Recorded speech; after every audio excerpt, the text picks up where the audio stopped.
Welcome to Annie's Kitchen and you're watching Annie's Kitchen with Annie. ഇന്ന് എന്നാന്നോ ഒരു recipe തുടങ്ങുമ്പോൾ എപ്പോഴും എനിക്ക് എന്നാ ഒരു കാര്യം പറഞ്ഞുതരാം. ഒരുപാട് പരാതി കേൾക്കുന്നതാ ഞാൻ ഈ പറഞ്ഞ കൂട്ട് വെജിറ്റേറിയൻ ഒന്നും ചെയ്യുന്നില്ല എന്ന്. പക്ഷേ ഇന്ന് ചെയ്യാൻ പോകുന്ന റെസിപ്പി നോൺ വെജിറ്റേറിയൻ ആണ്. പക്ഷേ അതിനകത്തുള്ള ഒരു പ്ലസ് പോയിന്റ് എന്നാന്ന് വെച്ചാൽ നമുക്ക് ഇതിനകത്ത് ഈ പറഞ്ഞ കൂട്ട് ഏത് വെജിറ്റബിൾസും പറ്റത്തില്ല. ഇപ്പം ഉരുളക്കിഴങ്ങ് കറക്റ്റാണ്. വെജിറ്റബിൾസ് വൈസ് ഞാൻ പറയുവാണെങ്കിൽ ഇതിന് സബ്സ്റ്റിറ്റ്യൂട്ട് ആയിട്ട് നമുക്ക് ഉരുളക്കിഴങ്ങ് നല്ലതാണ്, നല്ല സ്ക്വയർ പീസസ് ആയിട്ട് എടുക്കുവാന്നുവെങ്കിൽ, ഇല്ലെങ്കിൽ പനീർ നല്ലതാ, മഷ്റൂം നല്ലതാ, ഇതൊക്കെ നമുക്ക് ഇതിനകത്ത് ചേർക്കാൻ നോക്കുന്നതാണ്. പക്ഷേ ഈ പറഞ്ഞ കൂട്ട് ചിക്കൻ്റെ ഒരു ഫ്ലേവർ വെരി വേല. ഇന്ന് നമ്മളിവിടെ ചെയ്യാൻ പോകുന്ന റെസിപ്പിയുടെ പേര്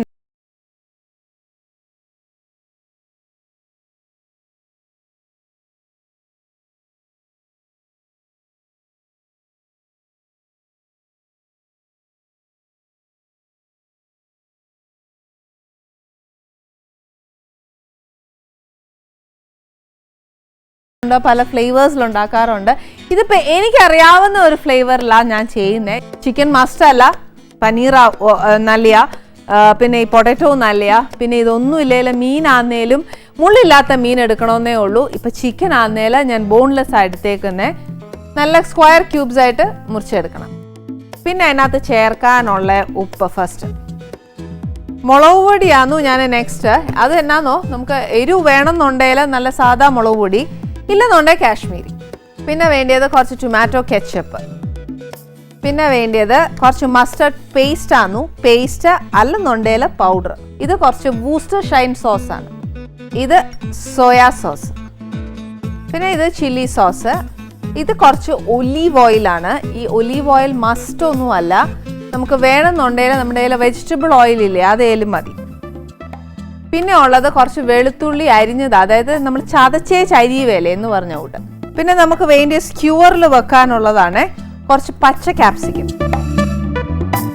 പിന്നെ അന്നേരം റെഡ് ക്യാപ്സിക്കം വേണ്ട, അതിന് പകരമാന്നു ഞാൻ തക്കാളി എടുത്തേക്കുന്നത്. തക്കാളിയുടെ ഡീസീഡ് ചെയ്തേക്കുക എന്ന് വെച്ചാൽ നമ്മുടെ ആ അരിയൊക്കെ അതിനകത്തുള്ള അല്ലിയൊക്കെ ഉണ്ടല്ലോ അത് മാറ്റിയേക്കുക.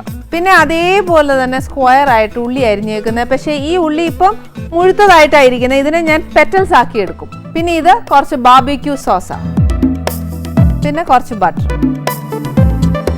ഇത്രയാ വേണ്ടിയേ നമുക്ക് ഈ ചിക്കൻ ഷാഷ്ലിക് എന്ന് പറയുമ്പോൾ. ഇത് നമ്മുടെ ഇതിനകത്ത് ഇല്ലാത്ത 2-3 നമ്മൾ വീട്ടിൽ സ്ഥിരം കരുതാത്ത 2-3 സോസ് ഉണ്ട്.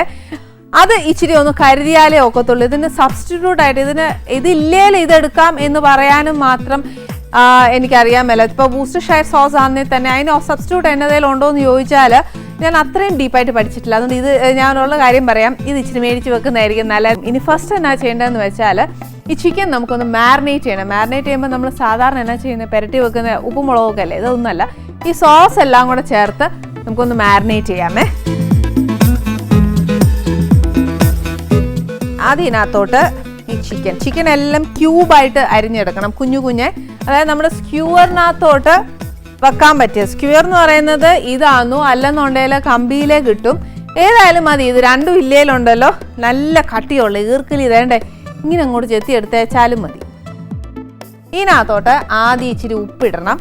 ഉപ്പിടുമ്പം ഇത് മൊത്തം സോസാന്നു, അതിനെല്ലാം ഉപ്പുള്ള കൂട്ടത്തില്ല. എന്നിട്ട് ഇതിനകത്തോട്ട് ആദ്യം ഒരു ഇച്ചിരി ഉപ്പിട്ട് ബാക്കിയെല്ലാം ചേർത്ത് നല്ലതായിട്ട് കുഴച്ചതിന് ശേഷം പിന്നെ ഉപ്പ് ചേർക്കാവുള്ളൂ.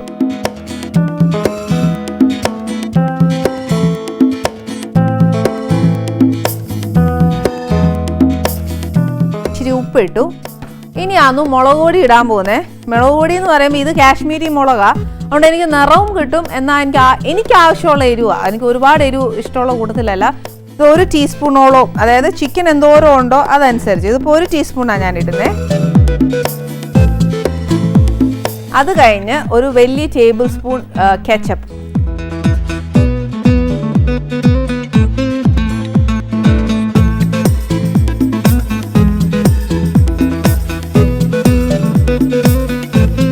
ബാക്കി എല്ലാ സോസും ടേബിൾ സ്പൂൺ കണക്കാണ്.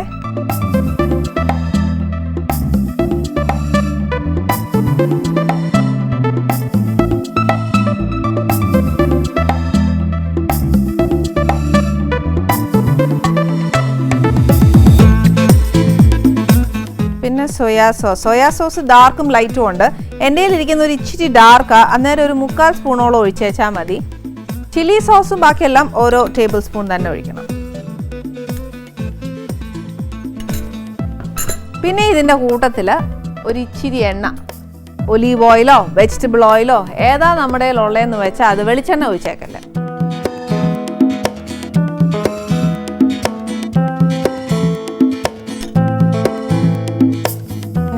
ഇത് നല്ലതായിട്ടൊന്ന് തിരുമ്മി ചിക്കനേലെല്ലാം നല്ലതായിട്ടൊന്ന് പിടിക്കണം.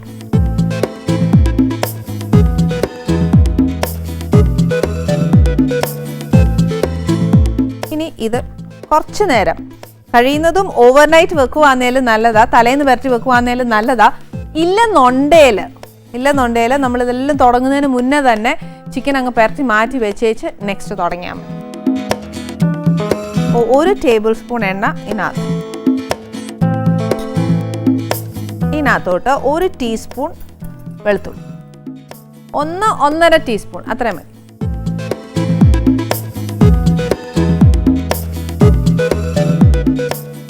ഇത് പെട്ടെന്ന് അങ്ങ് ഒന്നും ആക്കരുത്, ഇതൊരു ഇച്ചിരി ബ്രൗൺ ആവണേ.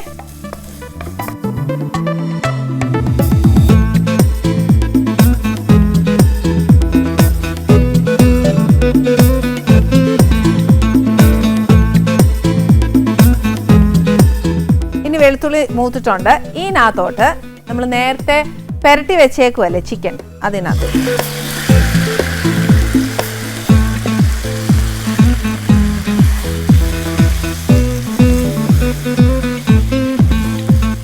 ഇതിനകത്തൊരു ഇച്ചിരി പോലും വെള്ളം പോലും ഒഴിക്കണ്ട. പക്ഷെ എന്നാലും നമ്മുടെ ചിക്കനേന്നൊന്ന് ഇച്ചിരി വെള്ളം ഊറാനായിട്ടും മാത്രമല്ല നമ്മൾ കാശ് കൊടുത്ത് മേടിച്ച ഈ സോസ് ഒന്നും കളയാതിരിക്കാനായിട്ടും പാത്രം ഒന്ന് കഴുകി ഒഴിക്കുന്നത് നല്ലതാണ്.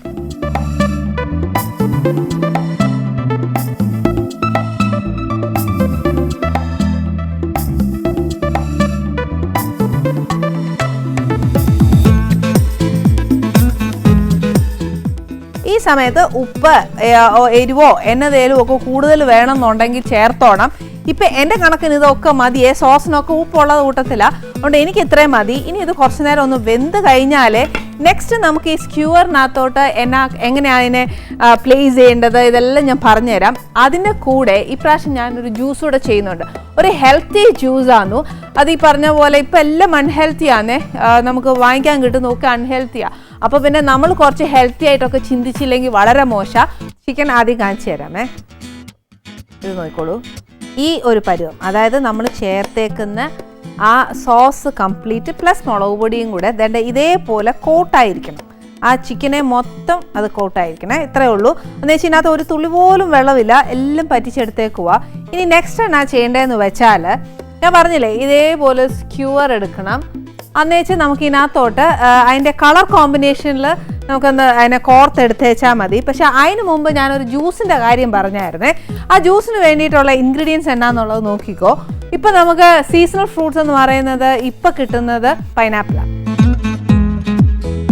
പിന്നെ വേണ്ടിയത് ഒരു ഇച്ചിരി ഇഞ്ചി ഇത്രയൊന്നും വേണ്ട, ഒരു 2 കഷ്ണം അത്രയും മതി. പിന്നെ കുറച്ച് സെലറി, അതിൻ്റെ തണ്ട, പിന്നെ കുറച്ച് മാങ്ങ, പിന്നെ വേണ്ടിയത് കുറച്ച് കരിക്കിൻ്റെ വെള്ളം,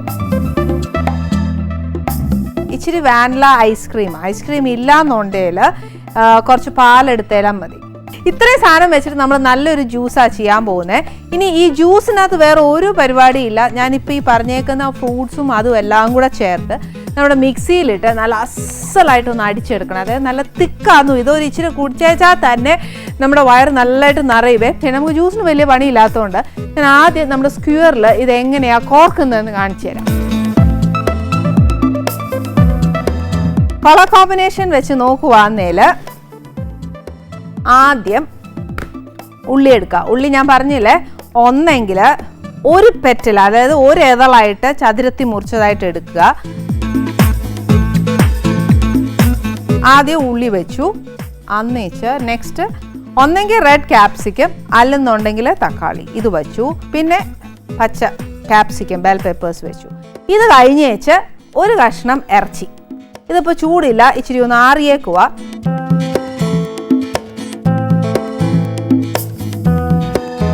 ഇതേപോലെ ഇനി ഇതേപോലെ തന്നെ മാക്സിമം നമുക്കിപ്പോൾ ഞാൻ മുറിച്ചേക്കുന്ന ഒരു ഇച്ചിരി മുഴുത്ത കഷ്ണമാണേ ഇറച്ചി. അന്നേരം ഒരു 3 പീസസോളമേ വെക്കാനൊക്കത്തുള്ളൂ.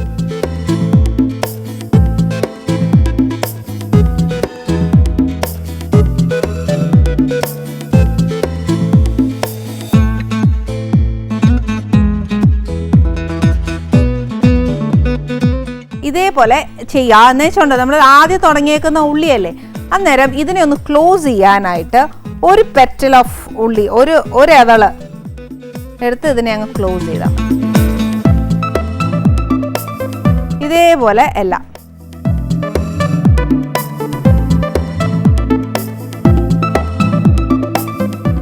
ഇത്രയേ ഉള്ളൂ നമ്മുടെ ചിക്കൻ ഷാഷ്ലിക്. പക്ഷെ ഇത്രയും പോരാ. ഇതിനകത്ത് ഇനി നെക്സ്റ്റ് നമ്മളിത് ഫ്രൈ ചെയ്യുമ്പോഴത്തേന് എന്നാ ചെയ്യണമെന്നോ, അതൊരു കുഞ്ഞു ഫ്ലെയിമേലാണ് വെക്കണ്ട. കുഞ്ഞു ഫ്ലെയിം എന്ന് പറയുമ്പോൾ നമ്മുടെ ഗ്യാസ് സ്റ്റൗവിൽ ഏറ്റവും ചെറുത് ഏതാണെന്ന് വെച്ചാൽ അതിൽ വെക്കണം. ഞാൻ ഇപ്പം നിങ്ങൾ നോക്കുമ്പോൾ ഇതാന്നു ചെറുത്, പക്ഷെ എനിക്ക് കൈവാക്ക് ഇതാണ്, അതുകൊണ്ട് ഞാൻ ലോ ഫ്ലെയിമിലാണ് വെക്കാൻ പോകുന്നത്. ഇതിനകത്തോട്ട് ഒരു 2-3 ക്യൂബ്സ് ബട്ടർ ഇടയിലോട്ട് ഇട്ട് കൊടുക്കണം.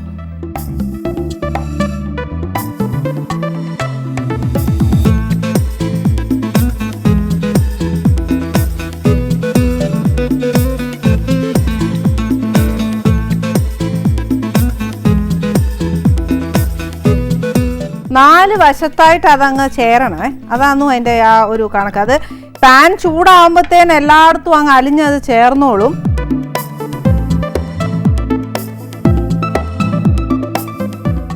ഇതിൻ്റെ മേലെ കൂടെ, അതായത് നമ്മുടെ ഓരോ കമ്പിൻ്റെ മേളിൽ കൂടെ കുറച്ച് ബാർബിക്യൂ സോസ്,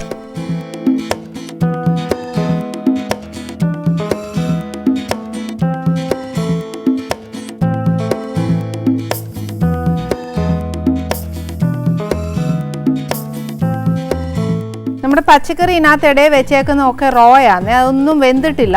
പക്ഷേ അതിന് ഒരുപാട് വേവ് വേണ്ട, അതൊന്നും ഇച്ചിരി റോ ആയിട്ട് ഇരുന്നേച്ച് ഈ ബാർബിക്യൂ സോസ് ഒന്ന് പുരട്ടി അതിനകത്ത് ഒന്ന് മൊരിഞ്ഞ് വന്നാൽ മതി ആ സോസിനകത്ത്, അത്രേ ഉള്ളൂ. അതുകൊണ്ട് നമ്മൾ എന്നാന്നറിയോ, ചൂടാവും തോറും നമ്മുടെ ഈ ചിക്കൻ ഒന്ന് തിരിച്ചു മറിച്ച് ഇട്ട് കൊടുത്തേച്ച് ഒന്ന് മൊരിയാൻ സമ്മതിക്കണം. തിരിച്ചിട്ട് കഴിയുമ്പോഴത്തേക്ക് അതേ കൂട്ട് തന്നെ നമ്മൾ അപ്പുറവശവും കൂടെ ഇതേപോലെ ബാർബിക്യൂ സോസ് ഒഴിച്ചു കൊടുക്കണം. പിന്നെ ബട്ടർ തേക്കേണ്ട കാര്യമില്ല, അന്നേരം ഉണ്ടല്ലോ ഈ ചിക്കനൊക്കെ ആന്നേലും നല്ല ഗ്ലേസിങ് ആയിട്ട് വരുവേ.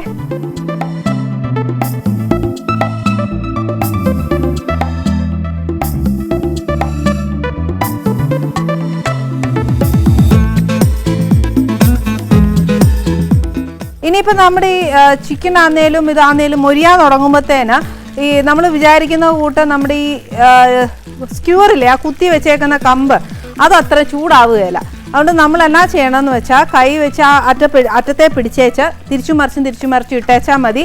പക്ഷേ അത് ഒരു കണ്ടീഷൻ, ലോ ഫ്ലെയിമിൽ അതിരുന്ന് നല്ല മുരിഞ്ഞു വന്നേച്ചാൽ മതി, നത്തിങ് മോർ ദാൻ ദാറ്റ്. ഇനി എന്നാ ചെയ്യാൻ പോകുന്നതെന്ന് വെച്ചാൽ നമ്മുടെ ബാക്കി ജ്യൂസും കൂടെ അടിച്ചൊന്ന് ചില്ലാക്കണം, എന്നാലേ അതിനൊരു ടേസ്റ്റ് വരത്തുള്ളൂ. ഇനി ഞാൻ നേരത്തെ പറഞ്ഞ ഇൻഗ്രീഡിയൻസ് എല്ലാം കൂടെ മിക്സിക്കകത്തോട്ട് ഇട്ടേച്ച് അത് അടിച്ചെടുത്തേച്ചാൽ മതി. ടോസ്റ്റ് ചെയ്യാനൊക്കെ അറിയാവുന്നുണ്ടെങ്കിൽ അങ്ങനെ ചെയ്താലും കുഴപ്പമില്ല കേട്ടോ. ഞാൻ ടോസ്റ്റ് ചെയ്താൽ പിന്നെ ഈ പറഞ്ഞ ഭംഗിയെല്ലാം പോവും. നമ്മളിപ്പോൾ ഒരു ബൗള് മാങ്ങയാണ് എടുത്തേക്കുന്നത്, ആ ബൗളിന് കണക്കാക്കി സെയിം അളവ്. ഇനി ഇതിനകത്തോട്ട് 5 കഷ്ണം ഇഞ്ചിയാണ് ഇടാൻ പോകുന്നത്, ഇത്രയും എടുത്ത അളവിൽ. ഇനി അന്നേരം ഒരു ഇച്ചിരി സെലറിയുടെ സ്റ്റിക്സ്, ഇതിനകത്തോട്ട് ഇച്ചിരി വാനില ഐസ്ക്രീം,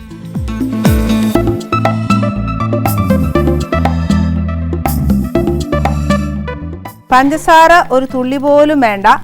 കരിക്ക് വെള്ളത്തിൻ്റെയും ഫ്രൂട്ട്സിൻ്റെയും തനി ആ ഒരു സ്വീറ്റ്നെസ് മാത്രം മതി ഇതിന്.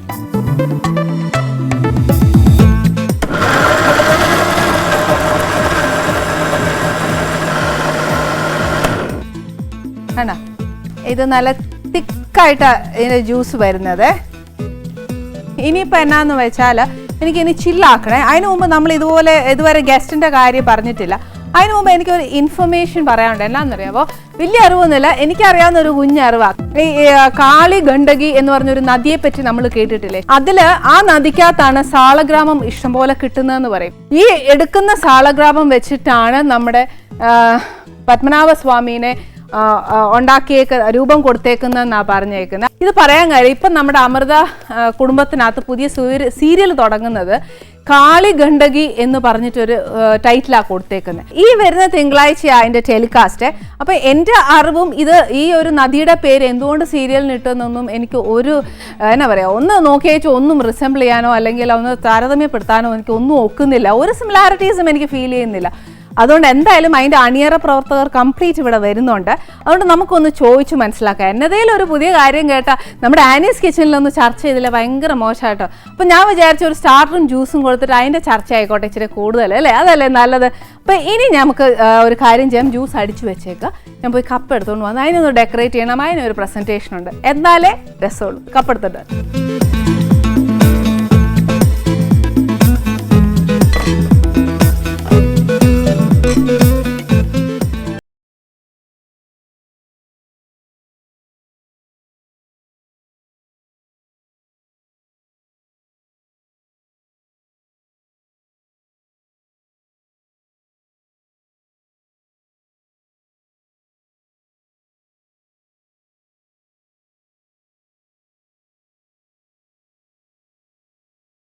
ഇതിനകത്ത് വലിയ ഫോമലൊന്നും വേണ്ടല്ലോ. മച്ചേട്ടൻ്റെ അടുക്കളയിൽ ഇതിന് മുന്നേ നമ്മൾ മച്ചേട്ടനെ കണ്ടതാന്നേ, എന്നിട്ട് വിശേഷമൊക്കെ ചോദിച്ചാന്നേ. പക്ഷെ ഇതിൻ്റെ ഇടയിൽ ബാക്കി ഇന്നത്തെ വിശേഷം ഒന്നും അന്ന് എന്നോട് പറഞ്ഞില്ല, വച്ചിട്ടുണ്ട്.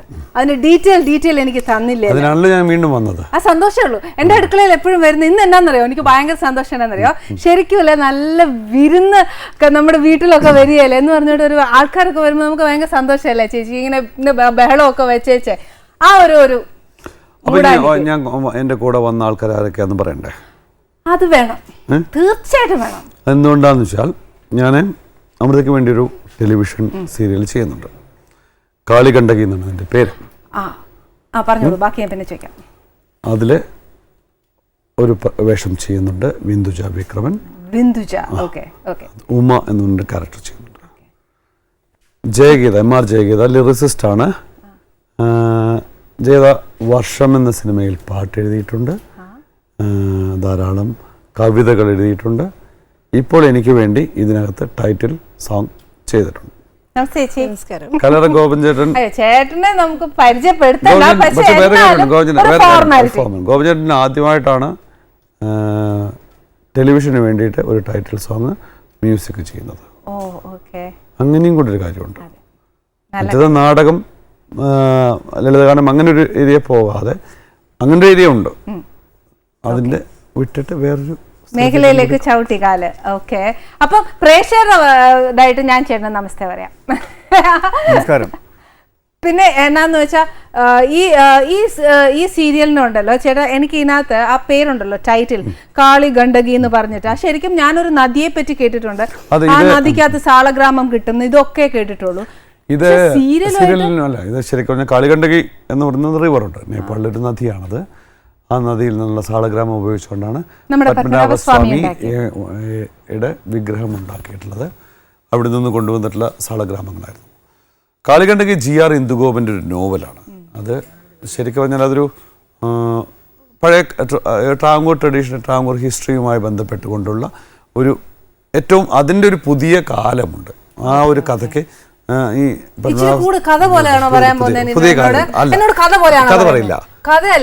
കഥയായിട്ട് കേട്ടാ മതി. ഈ വരുന്ന ഫെബ്രുവരി 13 രാത്രി 8 മണിക്ക് ടെലികാസ്റ്റ് ചെയ്യാൻ പോകുന്ന കാളി ഗണ്ഡകി എന്ന് പറഞ്ഞ സീരിയലിനെ കുറിച്ചാണ് നമ്മളിവിടെ ചർച്ച ചെയ്തുകൊണ്ടിരുന്നത്. അത് മജുവേട്ടൻ നേരത്തെ കഥ പോലെ പറഞ്ഞു തരാമെന്ന് പറഞ്ഞു എന്നോട്. നിർത്തണ്ട, ബാക്കിയൊന്ന് പറഞ്ഞു തരുമോ? ഇതൊരു മിസ്റ്ററി ഉള്ള കഥയാണ്.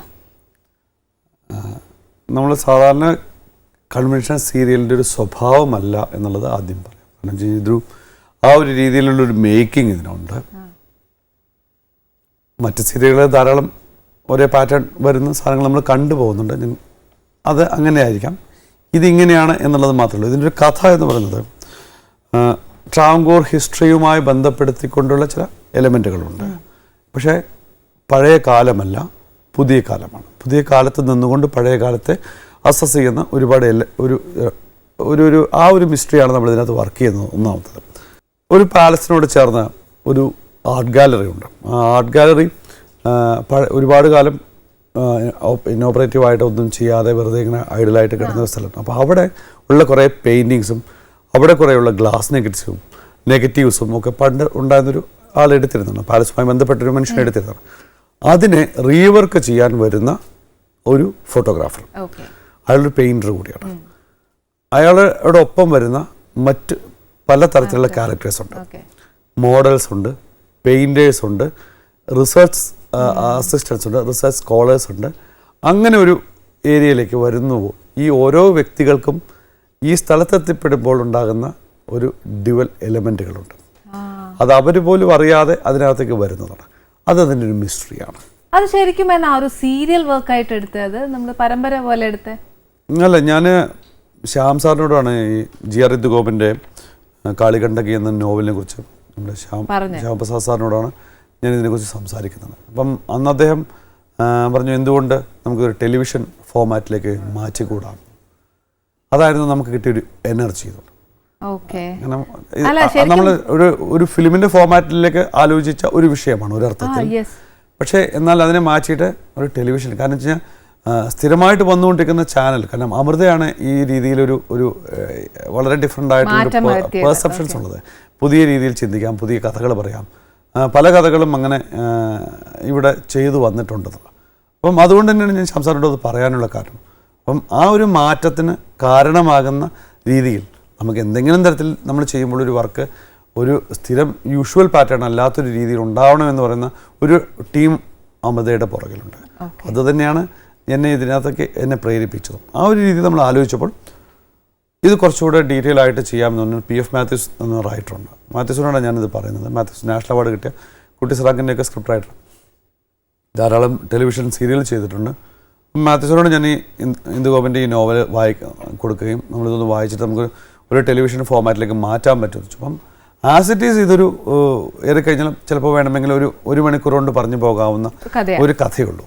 പക്ഷെ ഒരു മണിക്കൂറിനകത്ത് അപ്പുറത്തേക്ക് മാറിയിട്ട് ഇതിൻ്റെ ഒരു ക്യൂരിയോസിറ്റിയും ഈ കഥയിലുള്ള ഒരു ഡെവലപ്മെൻറ്റ്സും ഇതിനെ എത്രത്തോളം മാസ് സ്വഭാവത്തിലേക്ക് മാറ്റാമെന്നും ആളുകൾ ഇത് കാണണമെന്ന് പറയുന്ന ഒരു അവസ്ഥയിലേക്ക് ഉണ്ടാക്കിയെടുക്കാമെന്ന് ആലോചിച്ചപ്പോഴാണ് നമ്മൾ കുറച്ചുകൂടെ ഡീറ്റെയിൽ ആയിട്ട് വർക്ക് ചെയ്തത്. അപ്പോൾ അത് എന്താ പറയുക, നമ്മൾ സാധാരണ രീതിയിൽ പറഞ്ഞു പോകുന്ന ഒരു കഥയുടെ പാറ്റേൺ അല്ല എന്നുള്ളത് ആദ്യം പറയാം.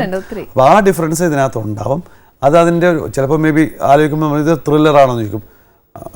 അങ്ങനെ ആലോചിക്കുന്നതിന് അതൊരു ത്രില്ലറാണ്. ഇതൊരു ഹിസ്റ്റോറിക്കൽ പാർട്ടായിട്ട് കഥ പറഞ്ഞു പോവുകയാണ്, ഓക്കെ, അയാൾക്കത് ഹിസ്റ്ററിയുടെ എലമെൻ്റ് ആയിട്ട് വേണമെങ്കിൽ കാണാം.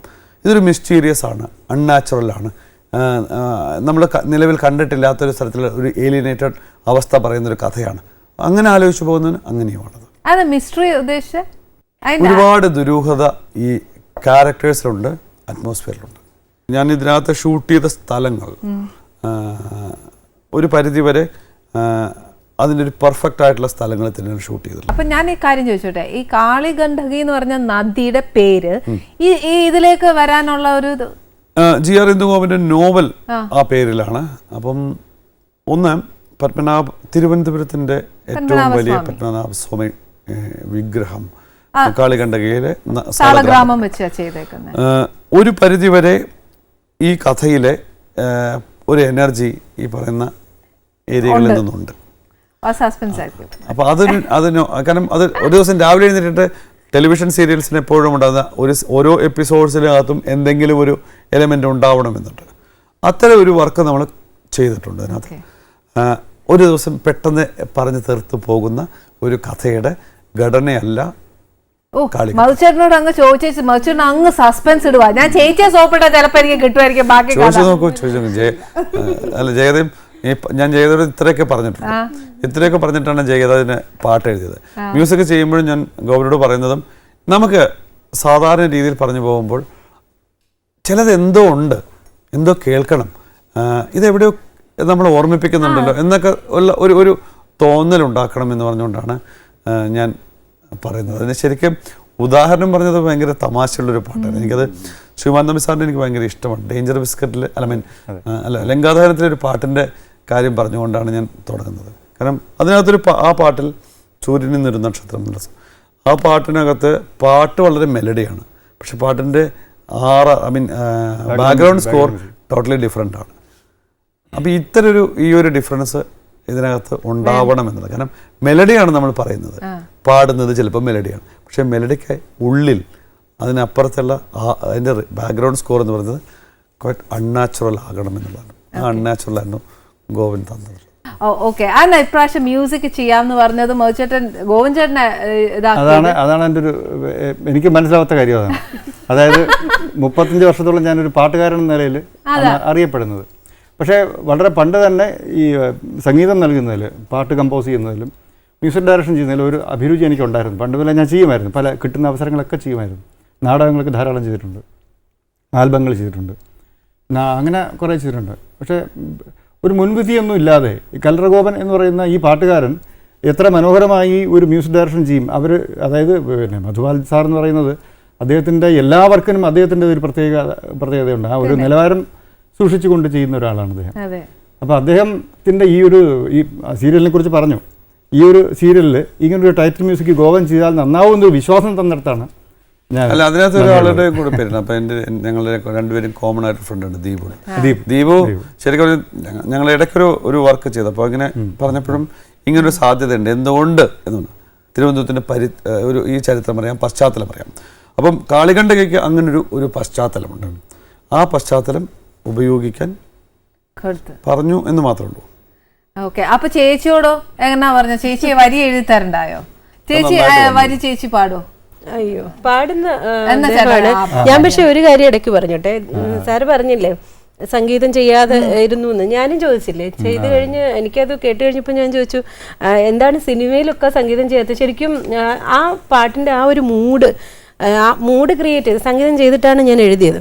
അപ്പോൾ ഈണം എനിക്ക് അയച്ചു തന്നപ്പോൾ ഞാൻ ശരിക്കും പറഞ്ഞില്ല, ആദ്യം ഞാൻ കേട്ടിട്ട് ഞാൻ സാറിനോട് പറഞ്ഞു, ആ മുഴുവൻ പറഞ്ഞ കഥ എനിക്കിനി ആവർത്തിക്കേണ്ട, കഥ മുഴുവനായിട്ട് പറഞ്ഞില്ലെങ്കിലും ഒരു ത്രെഡ് പറഞ്ഞു, ഒരു ഫീൽ, ആ എന്താണ് അതിനുള്ളിലെ വരി എന്ന് കണ്ടുപിടിക്കലായിരുന്നു എൻ്റെ പണി. ഞാൻ ഈ കാലങ്ങളിലെല്ലാം എന്തെങ്കിലും പാട്ടുകൾ കമ്പോസ് ചെയ്തിട്ടുണ്ടെങ്കിൽ അത് ലിറിക്സ് കിട്ടിയിട്ടാണ് ചെയ്യുന്നത്. എല്ലാ ലിറിക്സും അതാണ് എനിക്ക് ഇഷ്ടവും. പക്ഷേ പിന്നെ ഇവിടെ വന്നപ്പോഴേക്കും പിന്നെ ജഗിത പറഞ്ഞു, അത് എനിക്ക് ട്യൂൺ കിട്ടിയാലായിരിക്കും സൗകര്യം എന്ന് പറഞ്ഞു.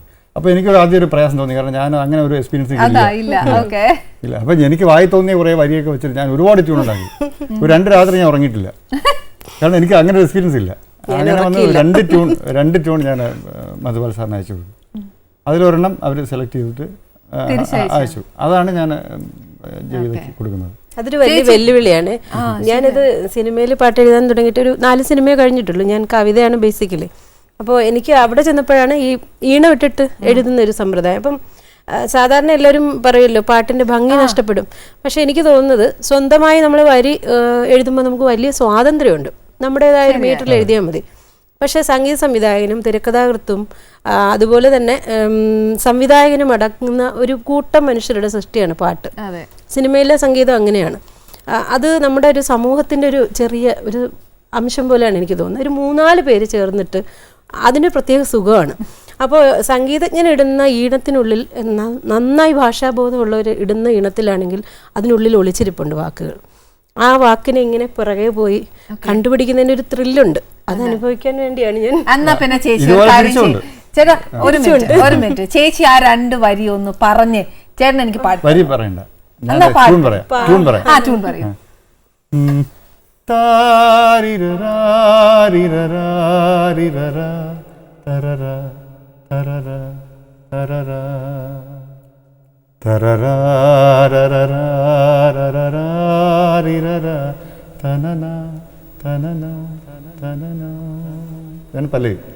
നല്ലട്ടാ. ഇനി ചേച്ചി ലൈൻ പറഞ്ഞേ. ഏതൊരു മായിക രൂപവുമായി നിശയും പകലും ഇവിടെ. പാടിക്കോ. ഏതൊരു മായിക രൂപവുമായി നിശയും പകലും ഇവിടെ. വരയാനരുതാതൊരു നേർപ്പടമായി നിറയും നിഴലായി ഇവിടെ. ഇത് കുറെ നേരമായിട്ട് ബിന്ദുജ മിണ്ടാതിരിക്കുന്നു. കഥ പിന്നെയും കേൾക്കുക നമ്മളെ. സാർ എൻ്റെ അടുത്ത് ഫസ്റ്റ് കഥയായിട്ടൊന്നും പറഞ്ഞിട്ടില്ല. എൻ്റെ ക്യാരക്ടറിനെ കുട്ടി പറഞ്ഞിട്ടുണ്ടായിരുന്നു. ഉമ എന്ന് പറയുന്ന ഒരു ക്യാരക്ടറാണ്, ഒരു അയ്യർ കുട്ടിയാണ്, ഒരു ബ്രാഹ്മൺ രീതിക്ക്, അതായത് ഒരു നാടൻ ഹാഫ് സാരി അങ്ങനെയൊക്കെ. ഇത്രയും മാത്രമേ എനിക്കറിയാവുള്ളൂ. ആസ് എ ഓഡിയൻസ് ഞാനും ഇങ്ങനെ വെയിറ്റ് ചെയ്തിരിക്കുകയാണ്. ഞാൻ സാറിൻ്റെ അടുത്ത് ഇടയ്ക്കിടയ്ക്ക് പോയി, സാർ ഇതിലെന്തുവാണ്, ബാക്കി എന്തുവാണ്. സാർ ഒന്നും വിട്ട് പറഞ്ഞിട്ടില്ല. അതിൽ ഇപ്പോൾ സാറ് പറഞ്ഞ പോലെ എല്ലാ ക്യാരക്ടേഴ്സിനും ഒരു ഡുവൽ പേഴ്സണാലിറ്റി ഉണ്ട്. അപ്പോൾ ഫസ്റ്റ് കാണിക്കുന്നതല്ല, പ്രേക്ഷകർ ഫസ്റ്റ് കാണുന്നതല്ല അവരുടെ ശരിക്കുള്ള ക്യാരക്ടർ. അപ്പൊ നമ്മളിപ്പോ ഒരു ഫസ്റ്റ് ഒരു ആളെ കാണുമ്പോൾ ഓക്കെ ഈ കുട്ടി ഒരു അയ്യർ കുട്ടിയാണ്, ഒരു സൈലന്റ് കുട്ടിയാണ്. ഇപ്പൊ ഓഡിയൻസിന് ആർക്കും ആരെയും ഒരിക്കലും ഈ കുട്ടി ഇങ്ങനെ ആയിരിക്കും, ഈ കുട്ടി ഇങ്ങനെ ആയിരിക്കും ഒരിക്കലും വിചാരിക്കാൻ പറ്റത്തില്ല. കാരണം അങ്ങനെയാണ് കഥ പോകുന്നത്. ഇത്രയും മാത്രമേ പറയാൻ. ഞാൻ ഒരു കാര്യം ചോദിച്ചോട്ടെ, ശരിക്കും എന്റെ പ്രേക്ഷകരോട് ആദ്യം ഇത്രയും ഞാൻ വർത്താനം പറഞ്ഞ സ്ഥിതിക്ക് എനിക്ക് മനസ്സിലായത് ഭയങ്കര സസ്പെൻസ് ആണ് കേട്ടോ. ഒട്ടും സസ്പെൻസ് ഇല്ല. ഓ പിന്നെ ഇത്രയെല്ലാം പറഞ്ഞു കേട്ടപ്പോ ഒരു സസ്പെൻസും ഇല്ല, സത്യമായിട്ടും ഒരു സസ്പെൻസും ഇല്ല. ഹിസ്റ്ററി വിത്ത് ഹിസ്റ്ററി ആണ്. ഞാൻ സാറിന്റെ അടുത്ത് എപ്പോഴും സാർ ഇതൊരു ഹിസ്റ്ററി വിത്ത് മിസ്റ്ററി അല്ലേ? അതെ, ഹിസ്റ്ററി എന്ന് പറയുന്ന സാധനം മൗച്ചേട്ടൻ അങ്ങ് കൂടപ്പുറപ്പാക്കി കൂട്ടിയേക്കുക. അത് എല്ലാത്തിലും ഉണ്ട്. ഇല്ലെങ്കിൽ നമ്മൾ നിൽക്കുന്നത് ഇവിടെ ഇല്ല, അതൊക്കെ ഫാക്ട് ആണ്. ഞാൻ സമ്മതിച്ചു. എന്റെ പുറകെ ഉണ്ടെന്നുള്ളത്. ഉണ്ട്. അത് എല്ലാ സിനിമയിലും എല്ലാ ഔട്ട്പുട്ടിലും മൗച്ചേട്ടൻ ഒഴിമുറിയില് തലപ്പാവില് ഇങ്ങനെ പോയാലും ഇത് എനിക്കറിയാതെ എന്റെ പുറകെ ഉള്ള കാര്യമാണത്. അപ്പൊ അതുകൊണ്ട് എനിക്ക് ഇഷ്ടമുള്ള വിഷയവുമാണത്. ചരിത്രം ഞാൻ യാത്ര ചെയ്യുമ്പോഴും ഞാൻ അധികം അങ്ങനത്തെ സ്ഥലങ്ങളിലേക്ക് യാത്ര ചെയ്യുന്നുണ്ട്. അപ്പം നമുക്ക് കിട്ടുന്ന ഒരു എനർജി ആ സ്ഥലത്ത് നിൽക്കുമ്പോൾ, ആ സ്ഥലത്ത് പോകുമ്പോൾ അവിടുന്ന് കിട്ടുന്നൊരു, ഇപ്പം ഞാൻ പറഞ്ഞില്ല, ഇപ്പം എന്തുകൊണ്ട് ഞാൻ ഈ കാർഷിക കോളേജിൽ ഷൂട്ട് ചെയ്യാൻ തീരുമാനിച്ചു എന്നുള്ളതും ഈ പറയുന്ന കഥയുമായിട്ട് റിലേറ്റഡ് ആവുന്നൊരു സ്ഥലമാണ് ഞാൻ പറയാൻ ഉദ്ദേശിക്കുന്നത്. എന്തുകൊണ്ട് തഞ്ചാവൂർ അമ്മവീട് ഷൂട്ട് ചെയ്യണമെന്ന് ഞാൻ തീരുമാനിച്ചു, അതും ഈ കഥയുമായിട്ട് ബന്ധപ്പെട്ട. കാരണം അവരെത്രയോ കാലമായിട്ട് കഴിഞ്ഞ കുറെ കാലമായിട്ട് ഷൂട്ടിംഗ് കൊടുക്കാത്ത സ്ഥലങ്ങളാണ് ഞാൻ എല്ലാം ചെയ്തത്. അപ്പൊ ഇതിനകത്ത് ഹീറോ ഇല്ലേ? ഉണ്ട്. ഈ ഫോട്ടോഗ്രാഫർ ഒരു ഹീറോ ആണ്. പക്ഷെ അങ്ങനെ ഒരു ഇതുമല്ല. ശരിക്കും അയാളൊരു ഫസ്റ്റ് പേഴ്സൺ നരേറ്റീവ് സ്വഭാവത്തിൽ അയാൾ കടന്നു പോകുന്ന വഴി എന്നേ പറയാൻ പറ്റും. അപ്പൊ ഈ ഫോട്ടോഗ്രാഫറിനെ ചേസ് ചെയ്താണോ? അല്ല, ഫോട്ടോഗ്രാഫറിനെ ചേസ് അല്ല, ഫോട്ടോഗ്രാഫർ പോകുന്ന വഴിയിലൂടെ കഥ പോകുന്നുണ്ടെന്ന് മാത്രമേ ഉള്ളൂ. പക്ഷെ അയാളൊരു നരേറ്ററാണ്. അപ്പം അയാൾ പോകുന്ന വഴികളിൽ അയാളുടെ അടുത്തേക്കും ഈ പറഞ്ഞ സ്ഥലങ്ങളിലേക്കും ഒക്കെ വന്നു കയറുന്ന ക്യാരക്ടേഴ്സ് ഉണ്ട്. അവരാണ് ഇപ്പം അത് ചെയ്തിരിക്കുന്നത്. കിരൺ അരവിന്ദ് എന്ന് പറഞ്ഞിട്ട് ഒരു ആക്ടറാണ്. ഫോട്ടോഗ്രാഫർ സതീഷ് ചന്ദ്രൻ എന്ന് പറഞ്ഞ റോൾ ചെയ്തു. ശരിക്കും പറഞ്ഞാൽ അങ്ങനെ വെച്ചാൽ അയാളുടെ വഴി, അയാളൊരു പ്ലസ് ഫോട്ടോഗ്രാഫറാണ്, പക്ഷെ പെയിൻറ്ററാണ്. അയാളെയാണ് ഈ മാനവേന്ദ്രൻ എന്ന് പറയുന്ന ഒരാൾ, അയാൾ ഒരു പഴയ പാലസുമായി ബന്ധപ്പെട്ട ഒരു മനുഷ്യനാണ്. അദ്ദേഹം ഈ ആർട്ട് ഗാലറി ഏൽപ്പിക്കുന്നത്. മാനവേന്ദ്രൻ എടുത്ത ഫോട്ടോസ് ഉണ്ട്, അതിന് മുമ്പുള്ള പാലസിലെ ആൾക്കാർ എടുത്തുള്ള ഫോട്ടോസ് ഉണ്ട്, വരച്ച ചിത്രങ്ങളുണ്ട്. ഇതൊക്കെ ഇതിനകത്തേക്കാണ് വരുന്നത്. ഇവിടെ വന്ന് വീഴുമ്പോൾ ഇതെല്ലാം റീക്രിയേറ്റ് ചെയ്യേണ്ട ആവശ്യമില്ല. ലേറ്റസ്റ്റ് ആക്കണം. റീക്രിയേറ്റ് പൊട്ടിപ്പോയിട്ടുണ്ട്. അപ്പം അതിനെ ഒന്ന് റീക്രിയേറ്റ് ചെയ്ത് അതിന് പെർഫെക്റ്റ് ആക്കി എടുക്കും. ആ പെർഫെക്റ്റ് ആക്കി എടുക്കാൻ വരുന്ന ഒരു പെയിൻറ്റർ വരുന്നുണ്ട്. അത് ഒരാളെന്ന് പറയുന്നത് ശരിക്കും പറഞ്ഞാൽ വരുന്ന ഒരു പെയിൻറ്റർ വരുന്നുണ്ട്, മായ. യാമിനി ശരിക്കും പറഞ്ഞാൽ ഈ ഹിസ്റ്റോറിയനാണ്, ചരിത്ര പണ്ഡിതയാണ്. അവർ പറഞ്ഞു പോകുന്ന വഴികളിലൂടെ ഈ ക്യാരക്ടർ, ഇവിടെ വരുന്ന ഈ മോഡലായിട്ടുള്ള ഈ ഒരു പെൺകുട്ടി, ഇവർ ശരി നമ്മൾ മുഖമല്ല ഉപയോഗിക്കുന്നത്. കാരണം ജസ്റ്റ് അല്ല, പെയിന്റിങ്സ്, ഇപ്പോൾ ഒരു ഫോട്ടോഗ്രാഫ്, ഒരു ഫോട്ടോഗ്രാഫിൽ മുഖം നമുക്ക് പോയിട്ടുണ്ടാവും, പക്ഷേ ഈ മുഖം നമുക്ക് റീക്രിയേറ്റ് ചെയ്യേണ്ടി വരും. ചിലപ്പോൾ ബോഡിയുടെ ഒരു പോർഷൻ ആയിരിക്കും ഇല്ലാതെ. അപ്പോൾ ഈ നെഗറ്റീവിൽ ഒരു കേടുവന്ന നെഗറ്റീവിൻ്റെ സ്ട്രക്ചർ കറക്റ്റ് ചെയ്യാനാണ് നമുക്കൊരു മോഡലിന് ആവശ്യം. അപ്പോൾ ആ മോഡലായിട്ടാണ് ഉമ വരുന്നത് ആദ്യത്തെ ഘട്ടത്തിൽ. റീക്രിയേറ്റ് ചെയ്യാൻ വേണ്ടിയുള്ളൊരു മൊമെന്റ്. അപ്പൊ ഇങ്ങനെ ഓരോ മൊമെന്റിലും ഓരോരോ ക്യാരക്ടേഴ്സ് വരുന്നുണ്ട്. അവിടെ വരുന്ന വേറൊരു മുരളീകൃഷ്ണൻ എന്നൊരു ക്യാരക്ടറുണ്ട്. അയാൾ ശരിക്കും പറഞ്ഞാൽ എൻ്റെ അയാൾ പറഞ്ഞൊരു നമ്മൾ സൂപ്പർ നാച്ചുറൽ സ്വഭാവത്തിലുള്ള ഒരു കക്ഷിയാണെന്ന് തോന്നിപ്പിക്കുന്ന ഒരു ടോട്ടൽ മിസ്റ്റീരിയസ് ആയിട്ടുള്ള ലെവലാണെന്ന്. കാരണം അയാൾക്കൊരു പാസ്റ്റ് ഉണ്ടെന്ന് ഇയാൾ വന്ന മൊമെന്റ് മുതൽ തന്നെ ഉണ്ടാക്കുന്ന ചില എലമെന്റുകളുണ്ട്. അയാൾ പറഞ്ഞു പോകുന്ന വഴികൾ വേറെയാണ്, അയാൾ കാണുന്ന കാഴ്ചകൾ വേറെയാണ്. കാരണം ഒരേ സമയം അതിനകത്തൊരു സൈക്കിക് എലമെന്റുകളുണ്ട്, സൈക്കോളജി അപ്ലൈ ചെയ്യുന്നുണ്ട്. പക്ഷെ ഇതിനകത്ത് ശരിക്കും കേട്ടപ്പോ ഉണ്ടല്ലോ മോചേട്ടാ, ഒരുപോലെയുള്ള സ്ത്രീ, ഒരേ പേരുള്ള ഒരുപാട് സ്ത്രീ ക്യാരക്ടേഴ്സ് വന്നു പോകുന്നില്ല ഇതിനകത്ത്? അതെ, ഇടയ്ക്ക് വന്നു പോകുന്ന ചില ക്യാരക്ടേഴ്സ് ഉണ്ട്. ഇത്തരം സ്വഭാവങ്ങൾ നമ്മൾ ചെയ്തു പോകുന്നുണ്ട്. ശരിക്കും മധുചേട്ടാ, ഇത് ശരിക്കും നമ്മൾ കേൾക്കുമ്പോൾ ഇതൊരു ഹെവി സബ്ജക്റ്റ് ആയിട്ട് ഫീൽ ചെയ്യുന്നുണ്ട്. നമുക്കൊരു ഫിലിം ആക്കാനുള്ള ഒരു ഹെവി സബ്ജക്റ്റ് ഉണ്ട്. ശരിക്കും സീരിയൽസിലൊക്കെ നമ്മൾ ഇത്രയും ഹെവി സബ്ജക്റ്റ് കേട്ടിട്ടില്ല, കണ്ടിട്ടുമില്ല. ഇത് ശരിക്കും ഒരു ഫസ്റ്റ് സ്റ്റെപ്പ് ടുവേർഡ്സ് സീരിയൽസ് ആണല്ലേ?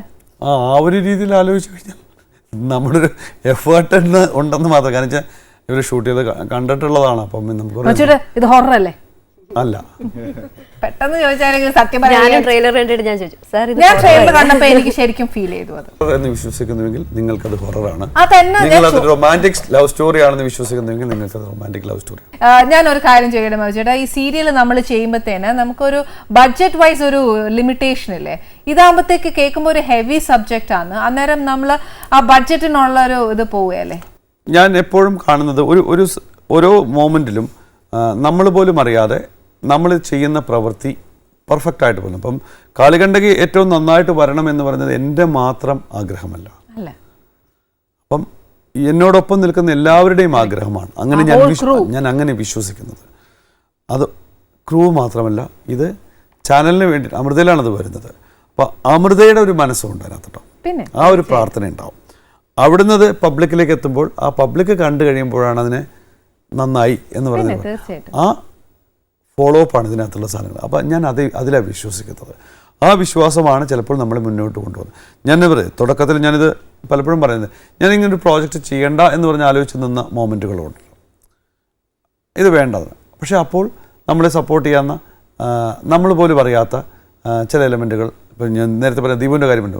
ദീപു പറഞ്ഞു അത് ചെയ്യാം, നമുക്ക് ആലോചിക്കാം എന്ന്. പുള്ളിയുടെ നെറ്റ്വർക്കിലാണ് നമ്മൾ നീങ്ങുന്നത്. അപ്പം അങ്ങനെ ഒരു കാര്യങ്ങൾ ഒരാൾ ഉണ്ടാവും, മറ്റു കാര്യങ്ങൾ നീക്കട്ടെ എന്ന് പറയുന്ന ഒരു എഫേർട്ട് ഉണ്ടാക്കുന്നത് എങ്ങനെയാണ്? എപ്പോഴും നമ്മൾ പോലും അറിയാതെ നമ്മളൊരാൾക്ക് തരുന്ന ധൈര്യമാണത്. ഈ പുതിയ കാലത്തൊരു ക്യാമറാമാനാണ് എൻ്റെ കൂടെ ഇതിൻ്റെ ക്യാമറ ചെയ്യുന്നത്, നൗഷാദ് ഷെരീഫ് എന്ന് പറഞ്ഞിട്ട്. അയാൾ കുഞ്ഞു പയ്യനാണ്. ഈ ഫ്രെയിമിനെ കുറിച്ച് നല്ല സെൻസ് ഉള്ള ഒരാളാണ്. ഒപ്പം നമ്മുടെ ഒരു വഴിയിൽ നമ്മളൊരു കാര്യം ആലോചിക്കുമ്പോൾ അത് എത്രത്തോളം പ്രാക്ടിക്കൽ ലെവലിലേക്ക് കൊണ്ടെത്തിക്കാം, ഇങ്ങനെ വെച്ചാൽ എങ്ങനെ. ചിലപ്പോൾ നമ്മളിതിനകത്ത് തന്നെ പലപ്പോഴും ഒരുപാട് മാജിക്കുകളുടെ എലമെൻറ്റുകളിലേക്ക് പോയിട്ടുണ്ട്. മാജിക് ഇൻ ദ സെൻസ് ഞാൻ പറഞ്ഞ പ്യുവർ മാജിക് എന്നുള്ളതല്ല, ഈ വിഷ്വല് ഉണ്ടാക്കാൻ പറ്റുന്ന അത് റിയൽ ഗിമ്മിക്സ് അല്ല, ഒട്ടും ഗിമ്മിക്സ് അല്ല, റിയാലിറ്റിയാണത്. ആ റിയാലിറ്റിയാണ് ഞാൻ മാജിക് എന്ന് പറഞ്ഞത്. അത്തരം പരീക്ഷണങ്ങൾ പോലും ഇതിനകത്തുണ്ട് എന്നുള്ളത് തന്നെയാണ്, ലൈറ്റുകൾ കൊണ്ടും അല്ലാതെയൊക്കെ.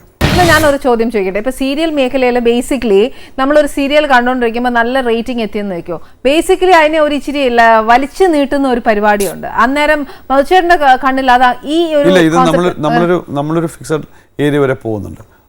പെർട്ടിക്കുലർ എപ്പിസോഡ്സ് നമ്മൾ ഫിക്സ് ചെയ്യല്ലേ, അവിടെ വെച്ച് നിർത്തും. സപ്പോസ് റേറ്റിംഗ് നല്ല ഹൈ ആണേ പോലും ഡാം ഷുവർ ധാരണ മുന്നല്ല പറയുന്നറിയോ, ഏത് ഡയസിലാ പറയുന്നറിയോ, അതാണ് പ്രേക്ഷകർ മൊത്തം കേൾക്കുവാന്നെ. അത്രേ ഉള്ളൂ. കാരണം നമ്മൾ തീരുമാനം ഉറപ്പിച്ചു പോകുന്ന സാധനങ്ങൾ അത്രേ ഉള്ളൂ. ഇപ്പൊ എടുത്തതില് ഏറ്റവും ബെസ്റ്റ് സീൻ ഉള്ളിലേക്ക് ഇഷ്ടപ്പെട്ടത് അല്ലെങ്കിൽ മനസ്സറിഞ്ഞ് ചെയ്ത്? ഓൾമോസ്റ്റ് എല്ലാ സീനുകളും അങ്ങനെ തന്നെയാണ് പോകുന്നത്. എനിക്ക് വളരെ ക്രൗഡഡ് ആയ ഒരു ഏരിയയിൽ നമ്മൾ ഷൂട്ട് ചെയ്തിട്ടുണ്ട്.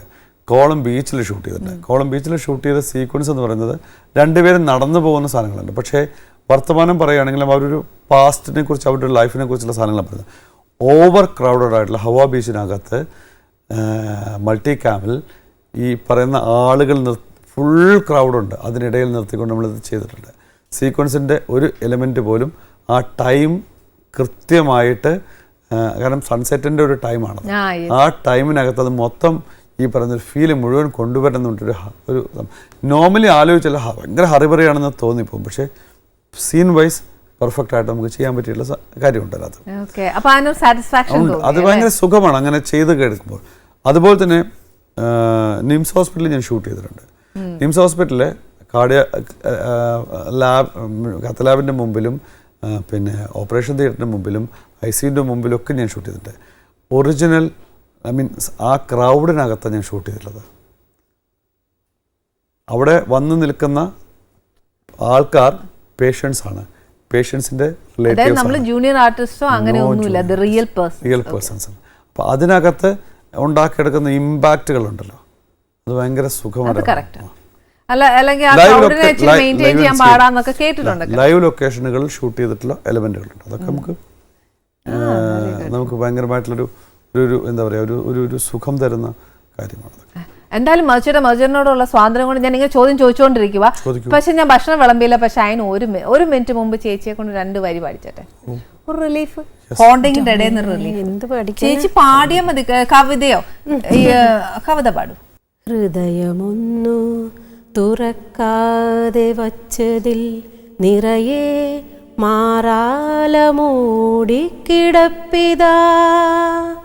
വരവു കാത്തു മിഴിപ്പുരവാതിലിൽ കനവുമെല്ലെ മയക്കം പിടിച്ചുപോയി.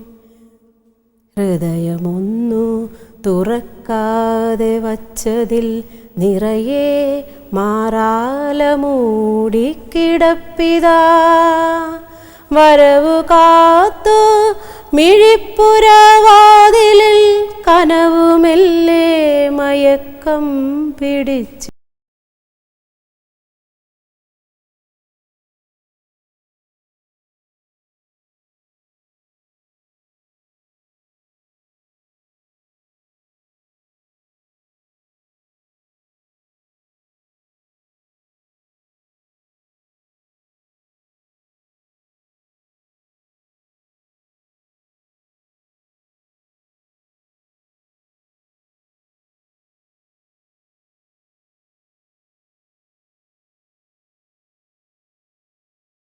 Thank you. ചേച്ചിക്ക് ഇഷ്ടമായി? പിന്നെ നന്നായിട്ടുണ്ട്.